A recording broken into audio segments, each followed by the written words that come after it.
Welcome to the Rim Break Rodeo. We hope this video helps. You start by verifying basics quickly. Update the system, backup data, then reboot. You want to eliminate software glitches first because many keyboard faults are software related. Once done, boot into safe mode or open a simple note app to test the keyboard. If keys respond there, the issue is app level or third-party keyboard conflict. If not, you'll proceed to deeper steps. This saves time and prevents unnecessary hardware work, so make sure to complete these checks before continuing. You now tackle the middle. Clear cache and data for the keyboard app, then test. This removes corrupted temporary files that cause lag or missing keys.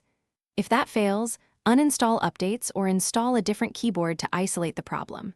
Next, reset input settings and language packs, since misconfigured layouts cause wrong characters.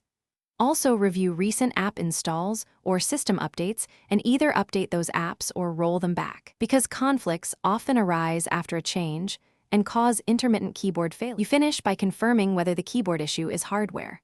Power off, then inspect the screen and digitizer for cracks, debris, or loose flex cables. Sometimes a partial disconnect causes dead zones. When powered, apply gentle pressure around the display edges while typing to detect contact faults. If you find physical damage or persistent unresponsive zones, you need professional repair. Contact authorized service or replace the digitizer/module. Troubleshooting tip: if intermittent, try a factory reset only after full backup to rule out hidden software causes. Thanks for watching. Consider subscribing if we helped you.